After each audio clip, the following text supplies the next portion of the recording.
ನನ್ನ ಅಧ್ಯಾತ್ಮ ಬಂಧುಗಳೇ, ಕೊನೆಯ ಒಂದು ಶ್ಲೋಕ ನಾಮಂತು, ಆಮೇಲೆ ಫಲಶ್ರುತಿ 22 ಶ್ಲೋಕಗಳು. ಶಂಖಭೃನ್ ನಂದಕೀ ಚಕ್ರೀ ಶರ್ಂಗಧನ್ವಾ ಗದಾಧರ ರಥಾಂಗಪಾಣಿ ಅಕ್ಷೋಭ್ಯ ಸರ್ವಪ್ರಹರಣಾಯುಧ. 107ನೇ ಶ್ಲೋಕ. ಇದರ ಮೊದಲು 106ನೇ ಶ್ಲೋಕದ ಕೊನೆಯ ನಾಮ, ನಾವು ನಿನ್ನೆ ನೋಡಿದ ಕೊನೆಯ ನಾಮ, ಅದಕ್ಕೆ ಹೊಂದಿಕೊಂಡು ಇದು ಬಂದಿದೆ. ಯಾಕೆಂದ್ರೆ ಕೊನೆಯ ನಾಮ ಪಾಪನಾಶನ ಅನ್ನೋದು.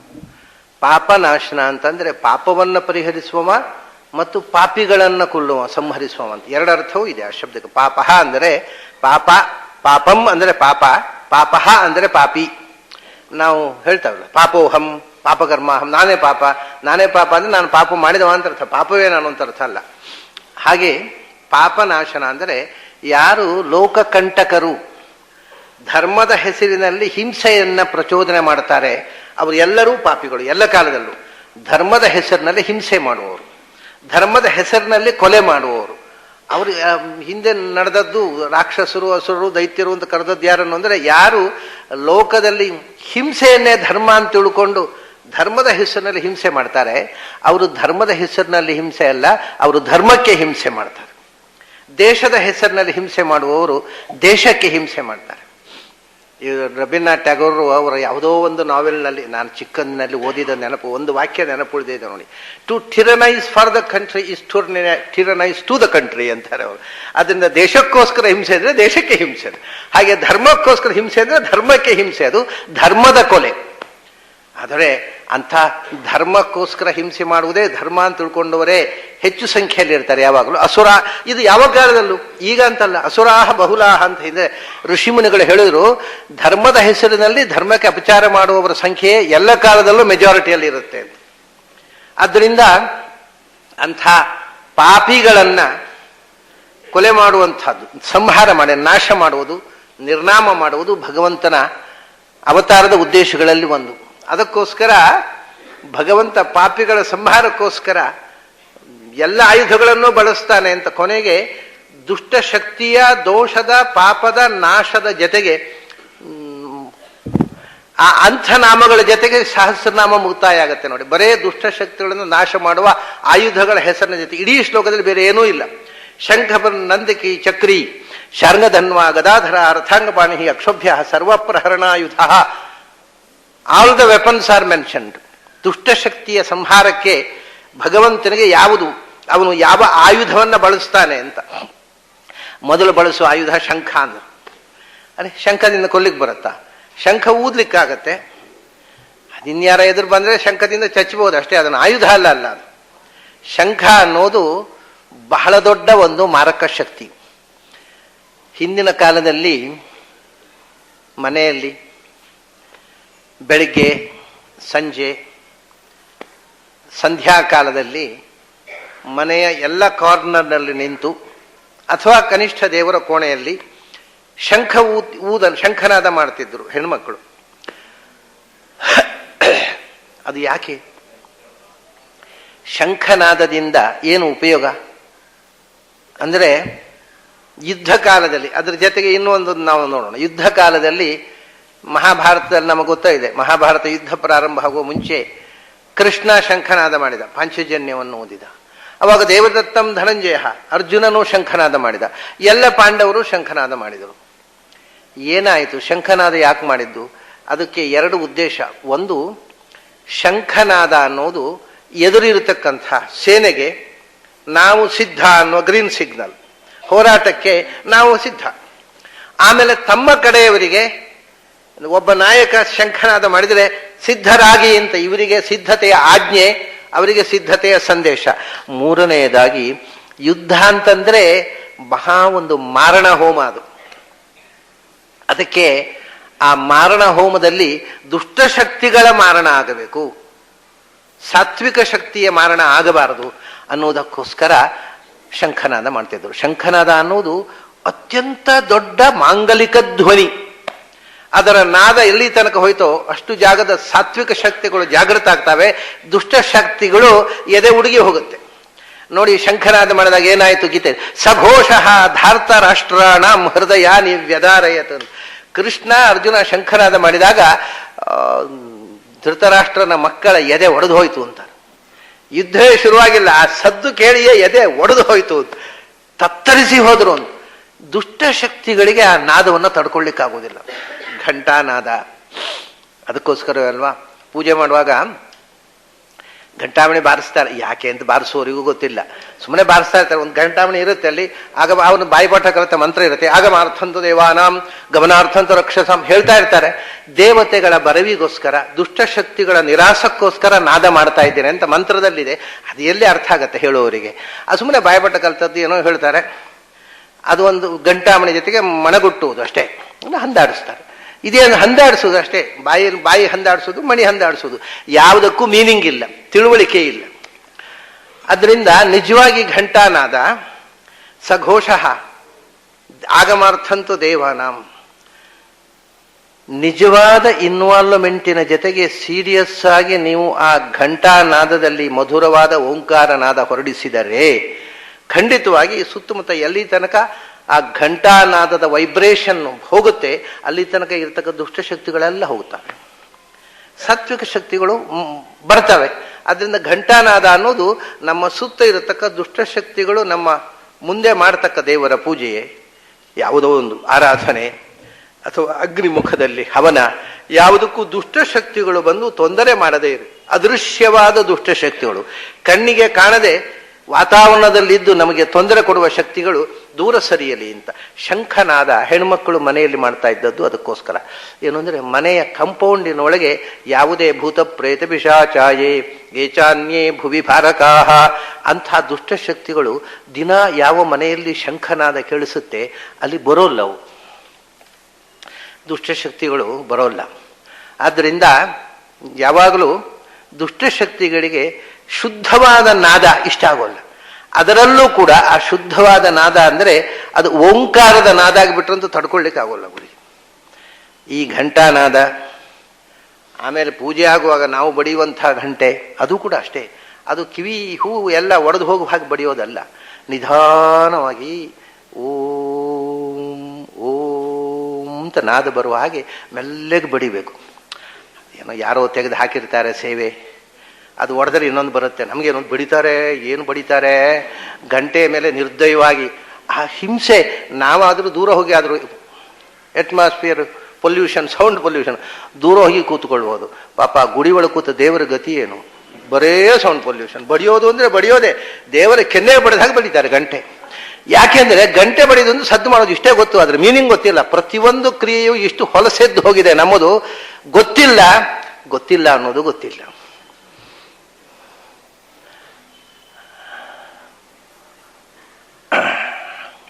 ಸರಿ ಆಯಿತು, ಘಂಟಾನಾದ ಅದರಲ್ಲಿ ಓಂಕಾರ ಬರಬೇಕು. ಶಂಖ, ಶಂಖದಲ್ಲಿ ಓಂ ಅಂತ ನಾದ ಬರಬೇಕು. ಈ ಎಲ್ಲ ನಾದಗಳು ಓಂಕಾರದ ಶಂಖನಾದಕ್ಕಿಂತ ಕಿಂಚಿದೂನ, ಬೇಂದ್ರೆಯವರ ಮಾತು. ಓಂಕಾರದ ಶಂಖನಾದಕ್ಕಿಂತ ಕಿಂಚಿದೂನ. ಅವರಿಗೆ ತೋಟದಲ್ಲಿ ಕೂತಿದ್ರು, ತೋಟದಲ್ಲಿ ಮಲ್ಲಿಗೆಯ ಬಳ್ಳಿ, ಆ ಮಲ್ಲಿಗೆ ಬಳ್ಳಿಯಲ್ಲಿ ಹೂವುಗಳು ಅರಳಿದ್ದಾವೆ. ಆ ಮಲ್ಲಿಗೆಯ ಬಳ್ಳಿಯಲ್ಲಿ ಅರಳಿದ ಹೂವನ್ನು ಸವಿಯಲಿಕ್ಕೋಸ್ಕರ ದುಂಬಿಗಳು ಬಂದಿದ್ದಾವೆ. ಅವು ಅದರ ಸುತ್ತ ಗುನುಗುಟ್ಟುತ್ತಾ ಇದ್ದಾವೆ. ಅವರು ಅದನ್ನು ನೋಡಿದರು ಅಷ್ಟೇ. ನಿನ್ನೆ ಹೇಳಿದನಲ್ಲ, ಭಗವಂತ ನುಡಿಸಿದ, ಏನು ಏನು ಜೇನು ಜೇನು. ಆ ಹೂವನ್ನು ಭ್ರಮರಗಳು ಬಂದದ್ದು ನೋಡಿ ಅವರಿಗೆ ಹೊಳೆದದ್ದು. ಇದು ಅವರೇ ನನ್ನ ಹೇಳಿ, ಹೀಗೆ ನೋಡಿ ನನ್ನ ಬಾಯಲ್ಲಿ ಬಂತು ಆಚಾರ್ಯ, ಏನು ಏನು ಜೇನು ಜೇನು ಗುಮ್ ಗುಮ್ ಎನೆ ಗಾನ ಓಂಕಾರದ ಶಂಖನಾದಕ್ಕಿಂತ ಕಿಂಚಿದೂನ ಅಂತ ಬರೆದು. ಇದು ನಿಜವಾದ ಕವಿಗಳಿಗೆ ಆಗುವ ಸ್ಫುರಣ. ಅದು ಸುಮ್ಮನೆ ಹೂವಿನ ತೋಟದಲ್ಲಿ ದುಂಬಿ ಗುನುಗುಟ್ಟುವುದನ್ನು ನೋಡಿ ಬಂದ ಸ್ಫುರಣೆ. ಹಾಗೆ ಆ ಪ್ರತಿಯೊಂದು ನಾದದಲ್ಲಿ ಓಂಕಾರವನ್ನು ಕಾಣಬೇಕು. ಓಂಕಾರದ ನಾದ, ವೀಣೆಯಲ್ಲಿ ಓಂಕಾರ ನಾದ ಬರುತ್ತೆ, ಕೊಳಲಿನಲ್ಲಿ ಓಂಕಾರ ಬರುತ್ತೆ, ಶಂಖದಲ್ಲಿ ಬರುತ್ತೆ. ಅದನ್ನ ಮನೆಯಲ್ಲಿ ಇದು ಮಂಗಲಧ್ವನಿ ಅಂತ. ಓಂಕಾರದ ನಾದ ಈ ಯಾವುದರಲ್ಲಿ ಬಂದರೂ ದುಷ್ಟಶಕ್ತಿಗಳು ತಡ್ಕೊಳ್ಳೋಲ್ಲ, ಅವು ದೂರ ಹೋಗ್ಬಿಡ್ತವೆ. ಯುದ್ಧರಂಗದಲ್ಲಿ ಕೂಡ ದುಷ್ಟಶಕ್ತಿಗಳು ಬಂದು ಸೇರಿಬಿಟ್ರೆ ಇಬ್ಬರಿಗೂ ತಲೆ ಕೆಟ್ಟು ಹೋಗುತ್ತೆ, ಕ್ರೌರ್ಯದ ಪರಾಕಾಷ್ಠೆ ಆಗುತ್ತೆ. ಅದಕ್ಕೆ ಧರ್ಮ ರಕ್ಷಣೆಗೋಸ್ಕರ ಯುದ್ಧ, ಅಧರ್ಮದ ನಾಶಕ್ಕೋಸ್ಕರ ಹೊರತು ಧರ್ಮದ ಕೊಲೆಗೋಸ್ಕರ ಯುದ್ಧ ಅಲ್ಲ ಅನ್ನೋ ಎಚ್ಚರಕ್ಕೋಸ್ಕರ ಮೊದಲು ಓಂಕಾರದ ಶಂಖನಾದ ಮಾಡ್ತಿತ್ತು. ಹಾಗಾಗಿ ಶಂಖ ಬರುತ್ತು ಅಂದ್ರೆ ಭಗವಂತ ಕೈಯಲ್ಲಿ ಶಂಖ ಹಿಡಿದ ಅವನು ಕೃಷ್ಣ ಇಲ್ಲಿ ಬಂದು ಹಸ್ತಿನಪುರದಲ್ಲಿ ಪಾಂಡವರ ಜೊತೆಗೆ ಎದ್ದು ಬಿಡ್ತಿದ್ದ ಬಹಳ ದಿವಸ, ತಿಂಗಳುಗಳ ಕಾಲ. ಆಮೇಲೆ ಅಲ್ಲಿ ದ್ವಾರಕೆಯಲ್ಲಿ ಏನಂತಾರೋ ಏನಪ್ಪ, ಅಲ್ಲಿಯೂ ಕಾಯ್ತಾ ಇರ್ತಾರೆ, ಅಲ್ಲಿ ಹೋಗಿ ಬರ್ತೀನಿ ಅಂತ ಹೊರಡ್ತಿದ್ದ. ದ್ವಾರಕೆಗೆ ಹೋಗ್ತಾ ದಾರಿಯಲ್ಲಿ ಶಂಖನಾದ ಮಾಡಿದರೆ ಕೃಷ್ಣನ ಪಾಂಚಜನ್ಯದ ಶಂಖ ಧ್ವನಿ ಕೇಳಿ ಇಡೀ ದ್ವಾರಕೆಯ ಜನ ಸಂತಸದಲ್ಲಿ ಕುಣಿದಾಡ್ತಿದ್ರಂತೆ, ಕೃಷ್ಣ ಬಂದ. ಹಾಗೆ ಇಲ್ಲಿ ಪಾಂಡವರ ಹತ್ತಿರ ಬಂದಾಗ ಊರಿಗೆ ಬರೋ ಮುಂಚೆ ಇವನು ಟೆಲಿಗ್ರಾಮ್ ಕಳಿಸೋದಲ್ಲ, ಶಂಖನಾದ ಮಾಡೋದು. ಕೃಷ್ಣ ಬಂದ ಅಂತ ಖುಷಿ. ಆ ನಾದ ಕೇಳಿ ಜನ ಸಜ್ಜನರು ಸಂತೋಷದಿಂದ ಕುಣಿದಾಡ್ತಿದ್ರು. ದುರ್ಜನರ ಎದೆ ನಡುಗುತ್ತಿತ್ತು. ಗರ್ಭಾಹ ದೇವಾರಿ ನಾರೀಣಾಂ ವಿಶೀರ್ಯಂತೆ ಸಹಸ್ರದ ತವ ನಾದೇನ ಪಾತಾಳೆ ಪಂಚಜನ್ಯ ನಮಸ್ತುತೆ ಅಂತ ಶಂಖ ಪೂಜೆ ಮಾಡುವಾಗ ಒಂದು ಮಂತ್ರ ಇದೆ. ಗರ್ಭಾಹ ದೇವಾರಿ ನಾರೀಣಾಂ ವಿಶೀರ್ಯಂತೆ ಸಹಸ್ರದ. ಶಂಖನಾದ ಮಾಡಿದರೆ ದೇವತೆಗಳ ಶತ್ರುಗಳ ದೈತ್ಯರ ಹೆಣ್ಮಕ್ಕಳ ಗರ್ಭದಲ್ಲಿದ್ದ ಮಕ್ಕಳು ಕೂಡ ತಲೆ ನಡುಗುತ್ತವೆ ಅಂತ. ಅಷ್ಟು ಭಯಾನಕವಾದ ದುಷ್ಟಶಕ್ತಿಯನ್ನು ನಿರಾಸ ಮಾಡುವ ಎನರ್ಜಿ ಕ್ರಿಯೇಟ್ ಆಗುತ್ತೆ ಶಂಖನಾದದಿಂದ. ಆದ್ದರಿಂದ ಭಗವಂತ ಮೊದಲು ಶಂಖ ಹಿಡ್ಕೊಂಡ. ನಾದದಿಂದಲೇ ನಾಶ. ಅಷ್ಟೇ ಅಲ್ಲ, ಶಂಖಭೃತ್ ನಂದಕಿ ಚಕ್ರಿ ಅಂತ 3 ಆಯುಧಗಳನ್ನು ಮೊದಲು ಹೇಳಿದ್ರು ನೋಡಿ. ಶಂಖ, ಖಡ್ಗ ಮತ್ತು ಚರ್ಮ, ಗುರಾಣಿ 2 ಬಂತು. ಆಮೇಲೆ ಚಕ್ರ. ಇದು 3 ಯಾಕೆ ಹೇಳಿದ್ರು ಸಾಲಾಗಿ ಗೊತ್ತಾ? ಶಂಖ ಆದ್ಮೇಲೆ ಚಕ್ರ ಹೇಳಲಿಲ್ಲ. ಶಂಖ, ಆಮೇಲೆ ಖಡ್ಗ, ಆಮೇಲೆ ಚಕ್ರ ಅಂತ. ಶಂಖದ ಅಭಿಮಾನಿನಿಯಾಗಿರತಕ್ಕಂಥ ದೇವತೆ ನಿಜವಾಗಿ ಭಗವಂತರ ಕೈಯಲ್ಲಿ ಶಂಖವಾಗಿ ಕೂತವಳು ಲಕ್ಷ್ಮಿಯೇ. ಶಂಖ ರೂಪದಿಂದ ಲಕ್ಷ್ಮಿಯನ್ನು ಕೈಯಲ್ಲಿ ಹೊತ್ತವನು. ಅವಳು ಸಂಪತ್ತಿನ ಅಧಿದೇವತೆ. ಯಾವ ಸಂಪತ್ತು? ರುಚೋ ಯಜುಂಷಿ ಸಾಮಾನಿ ಸಾಹಿ ಶ್ರೀ ಅಮೃತ ಸತಾಂ. ದೊಡ್ಡ ಸಂಪತ್ತು ಅಂದ್ರೆ ವೇದ. ಉಳಿದವರಿಗೆ ವೇದದ ಗಂಧ ಗಾಳಿ ಇಲ್ಲದೆ ಇದ್ದವರಿಗೆ ಸಂಪತ್ತು ಅಂದ್ರೆ ಕಿಸೆಯಲ್ಲಿ ತುಂಬುವ ಹಣ. ಯಾರಿಗೆ ವೇದದ ಸಂಪತ್ತಿದೆ ಅವರಿಗೆ ಈ ಕಿಸೆಯಲ್ಲಿ ತುಂಬುವ ಹಣ ನೋಡಿದಾಗ ಅಷ್ಟು ಮಹತ್ವದ ಅನಿಸಲು ಬೇಕು ಜೀವನಕ್ಕೆ. ಆದರೆ ಅದೇ ಸರ್ವಸ್ವ ಅಲ್ಲ. ಜ್ಞಾನ ಸಂಪತ್ತು ಈ ಎರಡನ್ನು ಪ್ರತಿನಿಧಿಸುವವಳು ಲಕ್ಷ್ಮಿ. ಅವಳು ಸಮಸ್ತ ವೇದಮಾನಿನಿ, ಸಂಪತ್ತಿನ ಅಧಿದೇವತೆ. ಅದರಿಂದ ಶಂಖ ಸಂಪತ್ತಿನ ಸಂಕೇತ. ಧರ್ಮ ಅರ್ಥ ಕಾಮ ಮೋಕ್ಷ ಅರ್ಥದ ಸಂಕೇತ. ಅರ್ಥ ಅಂದ್ರೆ ಸಂಪತ್ತು. ಏನು ಸಂಪತ್ತು? ಅದು ಜ್ಞಾನ ಸಂಪತ್ತು ಹೌದು, ಅದಕ್ಕೂ ದೇವತೆ. ಆರ್ಥಿಕ ನಮ್ಮ ಪ್ರಾಪಂಚಿಕವಾಗಿರತಕ್ಕಂಥ ಮಟೀರಿಯಲ್ ವೆಲ್ತ್, ಅದಕ್ಕೂ ಅವಳ ದೇವತೆ. ಎಲ್ಲಕ್ಕಿಂತ ಶಂಖರೂಪಳಾಗಿ ಭಗವಂತನ ಕೈಯಲ್ಲಿ ನೆಲೆಸಿದವಳು ಶ್ರೀ. ಖಡ್ಗ ರೂಪದಲ್ಲಿ ಅದು ರಮೈವ ಖಡ್ಗ, ಅವಳೇ ಶ್ರೀ ಭೂ ದುರ್ಗಾ. ಶಂಖ ರೂಪದಿಂದ ಶ್ರೀ, ಖಡ್ಗ ರೂಪದಿಂದ ಭೂ, ಚಕ್ರ ರೂಪದಿಂದ ಸಂಹಾರ ಶಕ್ತಿಯಾಗಿ ದುರ್ಗೆ.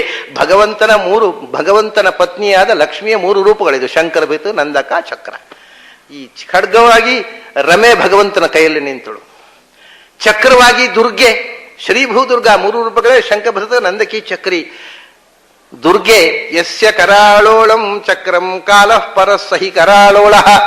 ಕರಾಳೋಳಂ ಚಕ್ರಂ ಕಾಲಃ. ಕಾಲ ಅಂದ್ರೆ ಸಂಹಾರ ಶಕ್ತಿಯಾದ ತಮೋಮಾನಿನಿಯಾಗಿರತಕ್ಕಂಥ ಸತ್ವ, ರಜಸ್ಸು, ತಮಸ್ಸು. ಅದೇ ಶಂಖ, ಖಡ್ಗ ಮತ್ತು ಚಕ್ರ.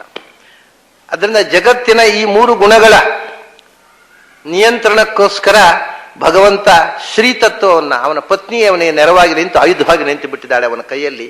ಇದು ಲಕ್ಷ್ಮೀ ಸ್ವರೂಪ. ಶಂಖ, ಖಡ್ಗ ಮತ್ತು ಚಕ್ರ. ಶಂಖವನ್ನು ನಂದಕಿ ಚಕ್ರಿ. ಚಕ್ರ ಅನ್ನೋದು ಇನ್ನೊಂದು. ಈಗ ಸಂಪತ್ತಿನ ಸಂಕೇತ ಶಂಖ, ಚಕ್ರ ಧರ್ಮದ ಸಂಕೇತ. ಧರ್ಮಚಕ್ರ ಅಂತ. ಧರ್ಮದ ಚಕ್ರ ನಿರಂತರವಾಗಿ ಮುಂದುವರಿಯುವುದಕ್ಕೋಸ್ಕರ ಅಧರ್ಮದ ನಾಶಕ್ಕೆ ಮತ್ತು ಧರ್ಮದ ಸ್ಥಾಪನೆಗೆ ಚಕ್ರ ಇರುವುದು. ಧರ್ಮ ಸಂಸ್ಥಾಪನಾರ್ಥಾಯ ಸಂಭವಾಮಿ ಯುಗೆ ಯುಗೆ. ಹಾಗಾಗಿ ಅಧರ್ಮದ ನಾಶ, ಧರ್ಮದ ಸ್ಥಾಪನೆ, ಧರ್ಮಚಕ್ರ ಅದು. ಸೊ ಚಕ್ರ ಧರ್ಮವನ್ನು ರೆಪ್ರೆಸೆಂಟ್ ಮಾಡುತ್ತೆ, ಶಂಖ ಅರ್ಥವನ್ನು ರೆಪ್ರೆಸೆಂಟ್ ಮಾಡುತ್ತೆ. ಈ ಶಂಖ ಚಕ್ರ ಅದ್ರ ಜೊತೆಗೆ ಶ್ರೀಭೂ ದುರ್ಗಾ ಸತ್ವ ರಜಸ್ಸು ತಮಸ್ಸು 3 ಗುಣಗಳನ್ನು ರಿಪ್ರೆಸೆಂಟ್ ಮಾಡತಕ್ಕಂಥ ಭಗವಂತನ ಆಯುಧಗಳು ಶಂಖ, ಖಡ್ಗ ಮತ್ತು ಚಕ್ರ. ಆಮೇಲೆ ಶಾರ್ಂಗಧನ್ವಾ ಗದಾಧರ, ಒಂದು ಬಿಲ್ಲು ಬಾಣ ಮತ್ತು ಗದೆ. ಭಗವಂತ ಅವನು 4 ಕೈ ಆದರೆ ಒಂದು 3-4 ಆಯುಧ ಹಿಡ್ಕೊಳ್ಬೋದು. ಅವನು ಸಹಸ್ರ ಶೀರ್ಷ ಪುರುಷ ಸಹಸ್ರಾಕ್ಷ ಸಹಸ್ರಪಾತ್ ಅಂತ, ಅವನಿಗೆ ಸಹಸ್ರಪಾತ್ ಅನಂತ ಕಾಲುಗಳು, ಅಂದಮೇಲೆ ಕೈಗಳು ಅನಂತ ಇರಬೇಕಲ್ಲ, ಕಾಲುಗಳು ಮಾತ್ರ ಅನಂತ, ಕೈಗಳು 2 ಇರುತ್ತ. ಸಹಸ್ರ ಬಾಹು ಪುರುಷ ಅಂತ ಇನ್ನೊಂದು ಮಂತ್ರ ಹೇಳುತ್ತೆ. ಹಾಗಾಗಿ ಅನಂತ ಕೈಗಳು, ಅನಂತ ಕಾಲುಗಳು, ಭಗವಂತನ ಆ ಅನಂತ ವಿಶ್ವರೂಪದಲ್ಲಿ ಅನಂತ ಆಯುಧಗಳು. ಅದರಲ್ಲಿ ಲಕ್ಷ್ಮಿಯ ರೂಪದ 3 ಆಯುಧಗಳಾಯಿತು. ಆಮೇಲೆ ಭಗವಂತನ ಪತ್ನಿ ಆದಮೇಲೆ ಅವನ ಅಂತರಂಗದ ಪುತ್ರ ಪ್ರಾಣದೇವರು. ಪ್ರಾಣದೇವರೇ ಬಿಲ್ಲು ಬಾಣ ಗದೆ, ಇದು 3 ಪ್ರಾಣದೇವರು. ಮೊದಲ 3 ಲಕ್ಷ್ಮಿ, ಬಿಲ್ಲು ಬಾಣ. ಬಲ ಸ್ವರೂಪರಾಗಿರ್ತಕ್ಕಂಥ ಪ್ರಾಣದೇವರೇ ಭಗವಂತನ ಧನುಸ್ಸು. ಪ್ರಾಣಾಪಾನ ವ್ಯಾನೋದಾನ ಸಮಾನ ಅಂತ ಪಂಚರೂಪರಾದ ಪ್ರಾಣದೇವರೇ ಭಗವಂತನ 5 ಬಾಣಗಳು. ಬಿಲ್ಲು ಬಾಣ 2 ಪ್ರಾಣದೇವರೇ ಆಯ್ತಾ. ಆಮೇಲೆ ಯಸ್ಯ ಗದಾ ಪವಮಾನ ಸನ್ಯೋ ವ್ಯಾಸೋ ಭವತ್ ಸದಾ ಪವಮಾನ. ಗದೆ ಅನ್ನೋದು ಅದು ಒಂದು ದೃಷ್ಟಿಯಿಂದ ನಮಗೆ ಅರಿವನ್ನು ಹೆಚ್ಚಿಸುವಂತಹದ್ದು. ಸಂವಿಧಾತ್ಮ ನಮಗೆ ಅರಿವನ್ನು ಹೆಚ್ಚಿಸತಕ್ಕಂಥ ಶಕ್ತಿ ಅದು. ಗದೆ ಅನ್ನೋದು ದುಷ್ಟ ನಿಗ್ರಹ ಮಾತ್ರ ಅಲ್ಲ, ಅದು ಸಂಯಮಕ್ಕೆ ಸಂಕೇತ. ನೋಡಿ, ಚಕ್ರ ಅನ್ನೋದು ಧರ್ಮಕ್ಕೆ ಸಂಕೇತ ಆಯಿತು, ಶಂಖ ಅನ್ನೋದು ಅರ್ಥಕ್ಕೆ ಸಂಕೇತ ಆಯಿತು. ಚಕ್ರ ಶಂಖ. ಗದಾ ಅನ್ನೋದು ಕಾಮಕ್ಕೆ ಸಂಕೇತ. ಧರ್ಮಾರ್ಥ ಕಾಮ ಮೋಕ್ಷ ಅಲ್ವಾ ಪುರುಷಾರ್ಥಗಳು. ಕಾಮಕ್ಕೆ ಸಂಕೇತ ಗದೆ. ಗದೆ ಕಾಮಕ್ಕೆ ಸಂಕೇತ ಅಂದರೆ ಗದೆ ಕಾಮಕ್ಕೆ ಪ್ರೋತ್ಸಾಹ ಮಾಡುವುದಿಲ್ಲ. ಗದೆ ಅಂದ್ರೆ ಗದಾಪ್ರಹಾರ ಅಂದ್ರೆ ಕಾಮಕ್ಕೆ ಗದಾಪ್ರಹಾರ, ಕಾಮದ ಸಂಯಮ. ಯಾವಾಗಲೂ ಕಾಮದ ಸಂಯಮ ಪುರುಷಾರ್ಥ ಹೊರತು ಸ್ವಚ್ಛಂದ ಕಾಮ ಅಲ್ಲ. ಆದ್ರಿಂದ ಕಾಮದ ನಿಯಂತ್ರಣವೇ ನಿಜವಾದ ಕಾಮ. ಹಾಗಾಗಿ ಗದೆ ಅನ್ನುವುದು ಸಂಯಮದ ಸಂಕೇತ, ಮನುಷ್ಯನ ಬಯಕೆಯ ಈಡೇರಿಕೆಯ ಸಂಕೇತ. ಅದರ ಜೊತೆಗೆ ಬಯಕೆಗಳನ್ನು ನಿಯಂತ್ರಿಸು, ಬಯಕೆಗಳನ್ನು ಸ್ವಚ್ಛಂದವಾಗಿ ಹರಿಯಗೊಡಬೇಡ ಅನ್ನತ್ತೆ ಗದೆ. ನೀನು ಸಿಕ್ಕಾಪಟ್ಟೆ ಬಯಸಿದರೆ ಗದಾಪ್ರಹಾರ ತಪ್ಪಿಲ್ಲ ನಿನ್ನ ಮೇಲೆ ಅಂತ ಭಗವಂತ. ನಿನ್ನ ಇಚ್ಛೆಗೆ ನೀನೇ ಕಡಿವಾಣ ಹಾಕದೇ ಇದ್ರೆ ನಾನು ಗದೆ ಎತ್ತಬೇಕಾಗತ್ತೆ. ಹಾಗಾಗಿ ಗದೆ ಅನ್ನುವುದು ಭಗವಂತನ ಕೈಯಲ್ಲಿ. ನಾನು ನಿತ್ಯ ಬ್ರಹ್ಮಚಾರಿಯಾದ ಹನುಮಂತನ ಕೈಯಲ್ಲೂ ಗದೆ. ಹಾಗಾಗಿ ಇಲ್ಲಿ ಮುಂದೆ ಬಂದಿರತಕ್ಕಂಥದ್ದು, ಇಲ್ಲಿ ಕೂತಿದ್ದಾನಲ್ಲ ಮೇಲೆ, ಅವನೇ ಶಾರ್ಂಗಧನ್ವಾ ಗದಾಧರ. 2 ಆಂಜನೇಯನ ರೂಪಗಳು. ಬಿಲ್ಲು ಆಂಜನೇಯ, ಬಾಣ ಆಂಜನೇಯ, ಗದೆ ಆಂಜನೇಯ ಸ್ವರೂಪ. ಹಾಗಾಗಿ ಪ್ರಾಣದೇವರು ಭಗವಂತನ ಕೈಯಲ್ಲಿ ಗದೆ ಸಂಯಮ ಸ್ವರೂಪ. ಅದರಿಂದ ಸಂವಿಧಾತ್ಮ ಪ್ರಾಣದೇವರಿಗೆ 2 ಆಸ್ಪೆಕ್ಟ್ಗಳು. ಒಂದು ಬಲ ಸ್ವರೂಪ ದುಷ್ಟ ನಿಗ್ರಹಕ್ಕೋಸ್ಕರ, ಮತ್ತೊಂದು ಸಂವಿತ್ ಜ್ಞಾನರೂಪ. ಬಲರೂಪ ಜ್ಞಾನರೂಪ. ವಾಯು ಅಂತ ಹೆಸರಲ್ಲೋ ಪ್ರಾಣದೇವರಿಗೆ ವಾಯುದೇವರು ಅಂತೇವೆ. ವಾಯು ಅಂದ್ರೆ ಏನು? ವಮ್ ಅಂದ್ರೆ ಬಲ, ಆಯುಹು ಅಂದ್ರೆ ಜ್ಞಾನ. ಬಲ ಮತ್ತು ಜ್ಞಾನ ಅದು 2 ವಾಯು ಶಬ್ದದ ಅರ್ಥ. ವಾಯು ಬಲ ಸಂವಿಧಾತ್ಮ ಅವನು. ಹಾಗಾಗಿ ಬಲಸ್ವರೂಪಿಯಾಗಿರತಕ್ಕಂಥ ಪ್ರಾಣದೇವರು ಪಂಚಬಾಣವಾಗಿ ಪಂಚ ಬಿಲ್ಲಾಗಿ ನಿಂತರೆ, ಜ್ಞಾನಸ್ವರೂಪರಾಗಿರ್ತಕ್ಕಂಥ ಪ್ರಾಣದೇವರು ಗದೆಯಾಗಿ, ಜ್ಞಾನ ಇಲ್ಲದೆ ಸಂಯಮ ಇಲ್ಲ. ಸಂಯಮದಿಂದ ಜ್ಞಾನ, ಜ್ಞಾನದಿಂದ ಸಂಯಮ, ಸಂಯಮದಿಂದ ಜ್ಞಾನ. ನಾವು ಎಷ್ಟು ಮನಸ್ಸನ್ನು ನಿಗ್ರಹ ಮಾಡ್ತೇವೆ ಅಷ್ಟು ಹೆಚ್ಚು ಅರಿವನ್ನು ಪಡೀತೇವೆ. ಎಷ್ಟು ಹೆಚ್ಚು ಅರಿವು ಪಡಿತೇವೆ ಅಷ್ಟು ಹೆಚ್ಚು ನಿಗ್ರಹ ಮಾಡಲಿಕ್ಕೆ ಸಾಧ್ಯ ಆಗತ್ತೆ. ನಿಗ್ರಹ ಮಾಡಲಿಕ್ಕೆ ಆಗದೇ ಇರುವುದು ಅದು ದುರ್ಬಲವಾದ ಅರಿವುಗೇಡಿಯಾದ ಮನಸ್ಸಿಗೆ ನಿಗ್ರಹ ಮಾಡಲಿಕ್ಕೆ ಸಾಮರ್ಥ್ಯ ಇರುವುದಿಲ್ಲ. ಅದರಿಂದ ಯಾವ ಆಸೆಯನ್ನು ಕೂಡ ನೋಡಿ, ಚಿಕ್ಕ ಮಕ್ಕಳಿಗೆ ಏನು ಆಸೆಯನ್ನು ನಿಗ್ರಹ ಮಾಡಲಿಕ್ಕೆ ಆಗುದಿಲ್ಲ. ಬರೀ ಹಠ, ಏನು ನೋಡಿತೋ ಅದು ಬೇಕು ಬೇಕು ಅಂತ ಅಳೋದೆ. ಯಾಕೆಂದ್ರೆ ಯಾವುದು ಬೇಕು ಯಾವುದು ಬೇಡ ಅನ್ನೋದನ್ನು ನಿಯಂತ್ರಣ ಮಾಡುವ ಶಕ್ತಿ ಮಕ್ಕಳಲ್ಲಿ ಇಲ್ಲ. ಅದು ಜ್ಞಾನದಿಂದ ಬರುವಂತಹ, ತಿಳುವಳಿಕೆಯಿಂದ ಬರುವಂತಹದ್ದು. ಅದರಿಂದ ನಿಗ್ರಹ ತಿಳುವಳಿಕೆಯ ಫಲ, ನಿಯಂತ್ರಣ ತಿಳುವಳಿಕೆಯ ಫಲ. ಯಾರಿಗೆ ನಿಯಂತ್ರಣ ಇಲ್ಲ ಅವರಿಗೆ ತಿಳುವಳಿಕೆ ಇಲ್ಲ. ತಿಳುವಳಿಕೆಯಿಂದ ನಿಯಂತ್ರಣ, ನಿಯಂತ್ರಣದಿಂದ ಇನ್ನಷ್ಟು ತಿಳುವಳಿಕೆ, ತಿಳುವಳಿಕೆಯಿಂದ ಮತ್ತಷ್ಟು ನಿಯಂತ್ರಣ. ಇದು ಬದುಕು. ಅದಕ್ಕೋಸ್ಕರ ಜ್ಞಾನಸ್ವರೂಪರಾದ ಪ್ರಾಣದೇವರು ಅವನ ಬಯಕೆಗಳ ನಿಯಂತ್ರಣ ಮಾಡತಕ್ಕ ಗದಾರೂಪರಾಗಿ ಭಗವಂತನ ಕೈಯಲ್ಲಿ ನಿಯಂತ್ರಣ. ಹೀಗೆ ಪತ್ನಿ ಪುತ್ರರ ನೆರವು ನೋಡಿ. ಭಗವಂತನ ಪತ್ನಿಯಾದ ಲಕ್ಷ್ಮಿಯೇ ಶಂಖಭೃತ ನಂದಗಿ ಚಕ್ರಿ, ಭಗವಂತ ಕೈಯಲ್ಲಿ ಶಂಖವಾದಳು, ಖಡ್ಗವಾದ ನಂದಕ ಅಂತ ಖಡ್ಗದ ಹೆಸರು ನೋಡಿ. ಆ ಖಡ್ಗಕ್ಕೆ ಹೆಸರು ನಂದಕ ಅಂತ. ನಂದಕ ಅಂದರೆ ಏನು? ಆನಂದವನ್ನು ಕೊಡುವಂಥದ್ದು ಅಂತ. ಖಡ್ಗ ಆನಂದವನ್ನು ಕೊಡುತ್ತಾ? ಕೊಡಬೇಕು. ಖಡ್ಗ ಇರೋದು ದುಃಖ ಕೊಡ್ಲಿಕ್ಕಲ್ಲ, ಆನಂದವನ್ನು ಕೊಡೋದು. ಯಾವಾಗ ಅದು ಆನಂದವನ್ನು ಕೊಡುತ್ತೆ? ದುಷ್ಟ ಶಕ್ತಿಯನ್ನು ನಾಶ ಮಾಡಿದಾಗ ಸತ್ವಕ್ಕೆ ಆನಂದ. ಆದ್ದರಿಂದ ಭಗವಂತ ಯಾವತ್ತೂ ಕೂಡ ಏನನ್ನು ಕೆಟ್ಟದ್ದನ್ನ ದುಃಖ ಕೊಡುವುದೇ ಇಲ್ಲ. ಮತ್ತೆ ಅವನು ದುಷ್ಟಶಕ್ತಿಯ ನಾಶ ಅನ್ನೋದು ಆನಂದಕ್ಕೆ ಕಾರಣವಾದಂಥದ್ದೇ. ಅದು ನಂದಕಃ ಚಕ್ರಿ. ಶಾರಂಗ ಅಂದ್ರೆ ಅವನ ಬಿಲ್ಲಿಗೆ ಹೆಸರು.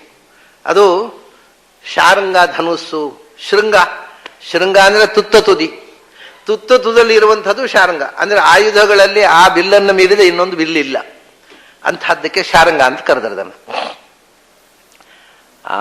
ನಮಗೆ ರಾಮಾಯಣದಲ್ಲಿ ಒಂದು ಕಥೆ ಬರುತ್ತೆ. ರಾಮ ಶಿವಧನುಸ್ಸನ್ನು ಮುರಿದ, ಅದಕ್ಕೆ ಅಜಗವ ಅಂತ ಹೆಸರು, ಇದಕ್ಕೆ ಶಾರಂಗ ಅಂತ. ಮುರಿದು ಸೀತೆಯನ್ನು ಸ್ವಯಂವರದಲ್ಲಿ ವರಿಸಿದ. ಬಿಲ್ಲು ಮುರಿದ ತಕ್ಷಣ ಸೀತೆಯನ್ನು ವರಿಸಲಿಲ್ಲ ರಾಮ. ಬಿಲ್ಲು ಮುರಿದ, ಸೀತೆ ವಿಜಯಮಾಲಿಕೆಯನ್ನು ಹಾಕಿದಳು ರಾಮನಿಗೆ. ಆಯಿತು. ಆಮೇಲೆ ಜನಕ ಹೇಳ್ತಾನೆ, ಮದುವೆ ದಿನ ಯಾವತ್ತಿಟ್ಟುಕೊಳ್ಳೋಣ, ಮದುವೆ ಆಗ್ಬೇಕು. ನೀನು ಆ ಮದುವೆ ಕಾರ್ಯಕ್ರಮ ಒಂದು ಆಗ್ಬೇಕಲ್ಲ, ವಿವಾಹ ಕಾರ್ಯಕ್ರಮ. ಇದೀಗ ಆಯ್ತು, ಬಿಲ್ಲು ಮುರಿದ್ರಿಂದ ನಿನಗೆ ಅವಳನ್ನು ಕೊಟ್ಟು ಮದುವೆ ಮಾಡೋದು ಅಂತ ತೀರ್ಮಾನ ಆಯ್ತು. ಸೀತೆ ಮಾಲೆ ಹಾಕಿಯೂ ಆಗಿದೆ. ಅಲ್ಲಿ ವಿಜಯ ಮಾಲಿಕೆ, ಅದು ವಿವಾಹ ಮಾಲಿಕೆ ಅಲ್ಲ, ವಿಜಯ ಮಾಲಿಕೆ. ರಾಮ ಬಿಲ್ಲನ್ನು ಮುರಿದ ವಿಜಯ ಸೂಚಕವಾಗಿ ಗೆದ್ದವನಿಗೆ ಮಾಲೆ ಹಾಕಿದ್ದ ಅಷ್ಟೇ.